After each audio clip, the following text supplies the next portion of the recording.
As we cross over the halfway mark this decade, I can't help but feel like everything is beginning to move too fast. I fully understand that the phrase is something all elders have reiterated to us youngins time and time again, pun intended, but I am actually starting to notice this increasingly speedy cadence that the universe seemingly runs at. It seemed like just mere moments ago that young Micah was playing Crash Bandicoot on his babysitter's PlayStation 1.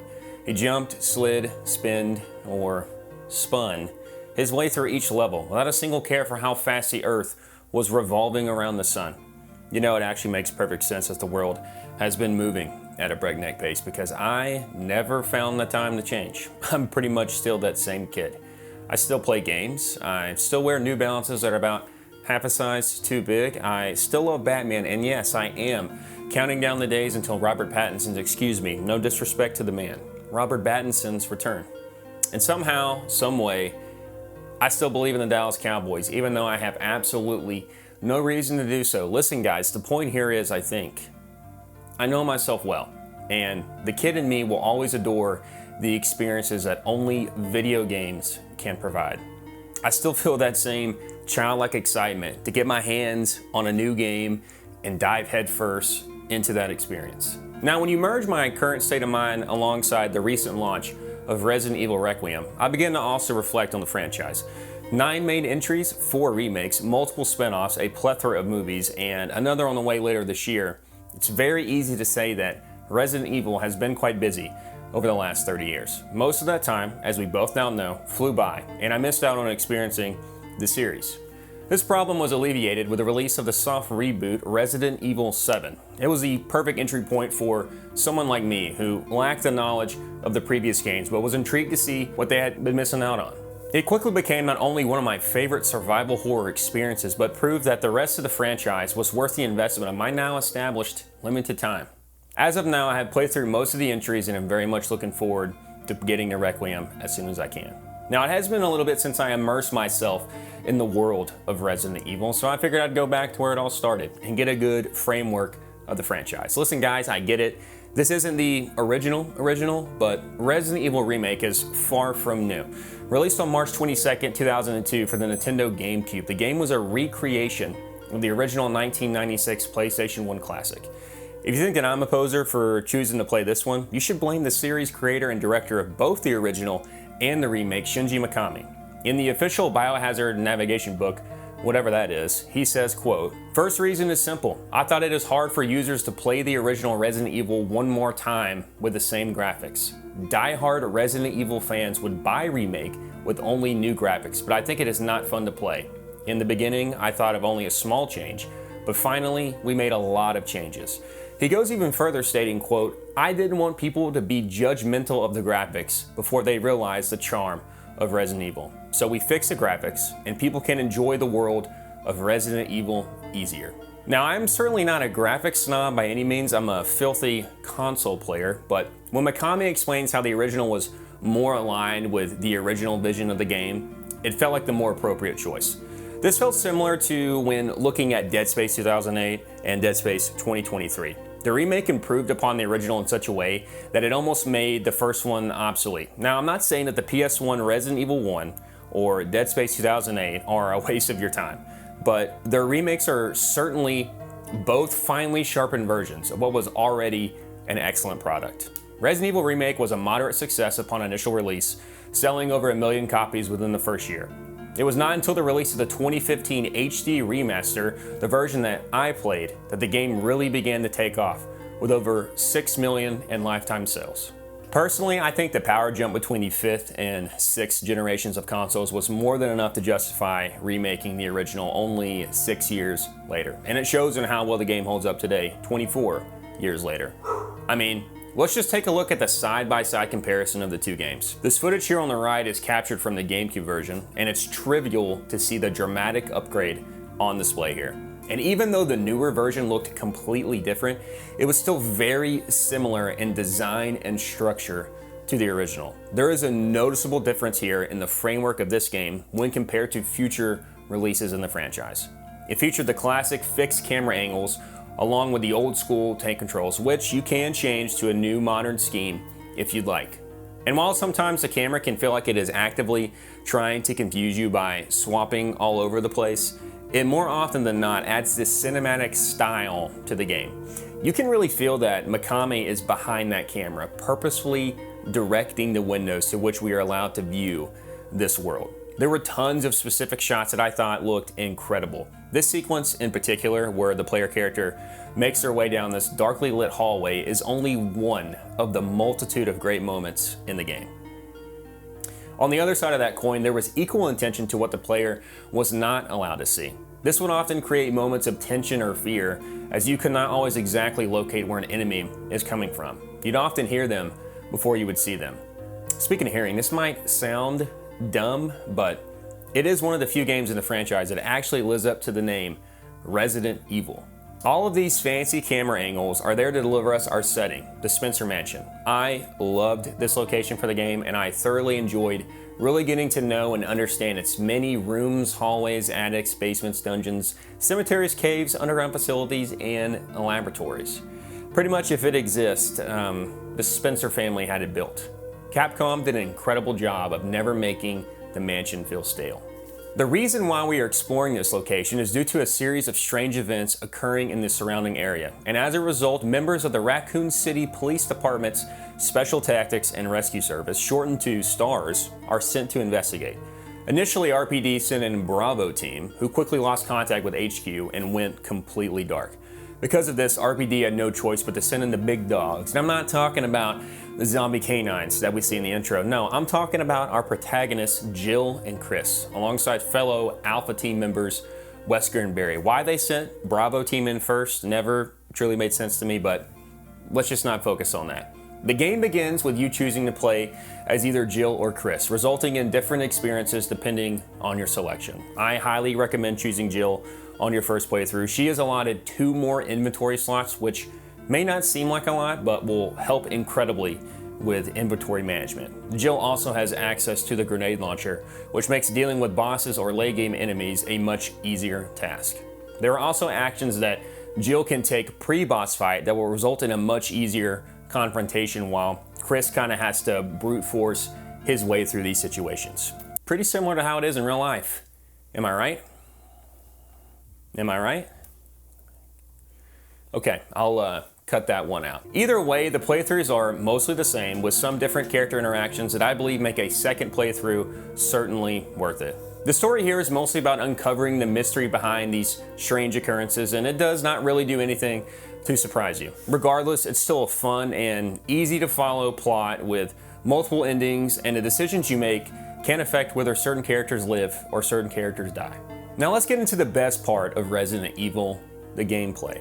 All of the staples of the franchise are started here: combat, inventory management, exploration, and puzzle solving. These are certainly the pillars of the game, and you are often doing at least 2 of these at a given time. Combat is simple but solid. The shooting mechanics show their age, but still hold up well, in my opinion. With the fixed camera angles, it can be difficult at times to tell where you need to turn, but you adapt to this over time. The game is also pretty lenient on precise aiming and is generous with your shot placement. Remember guys, this was long before we had normalized the over-the-shoulder third-person camera. You'll find different weapon pickups throughout the experience, with some being tied directly to puzzles for unlocks. The Resident Evil franchise has always done a great job of pacing out new weapons as you make your way through the game, and there is no exception here. Unlike future titles, the game does not offer much guidance or direction on what to do. You have to explore and figure out these things on your own. Even I, a very proud gamer, had to look up a few walkthroughs to figure out what I needed to do next or where exactly I needed to go. Trust me, there are several obtuse puzzles here that need to be solved, or items that must be combined that are often found in completely different locations in the mansion. While the puzzles could sometimes lead to confusion, if I just took the time to slow down and think, I was normally able to figure it out. There are clues within the rooms of the puzzle as well that do a good job of nudging you in the right direction. Another issue that I found is that it could be difficult sometimes to tell which parts of the environment are interactable. Trust me, you are going to be running around these rooms, tapping the interact button constantly to see what you can and cannot touch. Please don't do that in real life. One incident in particular required you to ignite a candle with your lighter to reveal the location of an object. and it took me what felt like forever to solve. Luckily though, item pickups will glimmer with a silver light, showing you that they are willing and able to take that last available spot in your inventory. Another helpful tip: make sure to examine every unique item. It just might be the key that you're looking for. As I said, these item pickups are frequent, and you will certainly be managing what to pick up and what to leave behind. Another tip, this is a tip video now. If it's not a unique item, do not put it in your inventory. There's no way to drop off any of these items, and there were a few moments in the game where I had to waste a healing herb to pick up a required item. You can and will manage this, however, by stopping at the available safe rooms in the game, where you can place items in storage, which will now make them accessible throughout all other safe rooms in the mansion. While in these safe rooms, you can also save the game using ink ribbons on the available typewriters. I recommend saving often. The game provides a decent amount of ink ribbons, and there is no reason to lose hours of progress after getting killed by the stupid freaking zombie dogs. By far the most annoying enemy type in the game, and there are a lot of enemy types in this game. You may be fighting them all in the same way, but it is nice to be consistently discovering new and different foes as you make your way through the mansion. I'm looking at you, Resident Evil 7. Obviously, you will run into your fair share of zombies in the game, that's a given, but several other enemy appearances genuinely surprised me. Running into the sharks in the basement area was certainly a surprise, and the Killer Croc cosplaying hunters were another shocking reveal when they made their appearance in the later parts of the game. The game definitely has this late 90s kind of vibe to it, and it's awesome. Something else that I did not know until completing the game was that if you do not burn or decapitate the zombies in the game, they will transform into Crimson Heads, which are not only more difficult to defeat, but are genuinely horrifying.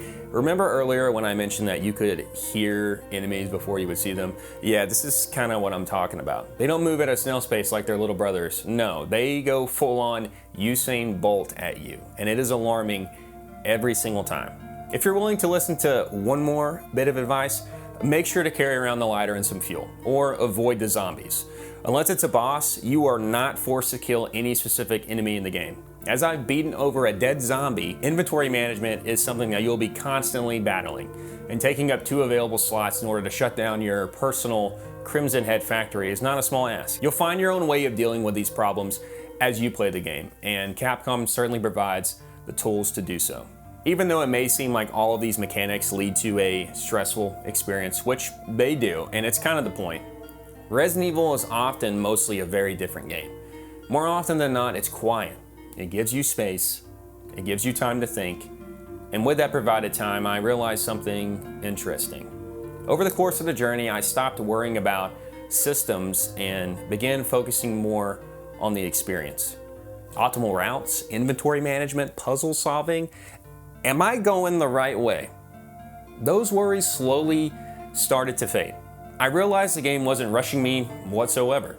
There are no quest markers or constant reminders of what I should be doing next. Instead, it trusts you to pay attention. It lets silence sit. It lets tension build naturally. I found myself walking more slowly through the mansion hallways, pausing before opening doors, and not just because of the loading screens. Standing still in cleared rooms just to take in the atmosphere, the camera work, the environment, the ambient sounds, not because the game told me so, but because it felt right. And in those moments of tension, every decision carried weight. Every shortcut felt earned. Every safe room felt like a genuine exhale. A place that was designed specifically for peace and calm. And in doing all of that, it forces you to be present. In a strange way, that made me slow down too. It reminded me of being a kid again, sitting too close to the TV, controller in hand, completely absorbed. No notifications, no bills, no worries, no distractions, just me and the game. The two worlds almost seem to run in harmony when a game is able to play the right chords, and Resident Evil certainly accomplishes this. Resident Evil didn't just give me a great survival horror experience, no, it gave me a moment to slow down in a world that rarely allows it. It used its silence to help me reflect on the noise of life. By living in the moment, everything doesn't actually seem to be moving that fast. In a time where everything feels like it's competing for your attention, this game asks for something different. and asked you to be present. And for a few hours, I was. Which brings me to this. Resident Evil Remake isn't just a mere facelift of a PS1 classic. No, it's a reminder.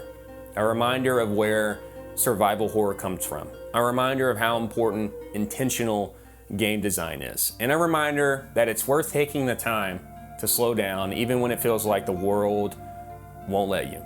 If you've never played Resident Evil 1, this is a sign that you should.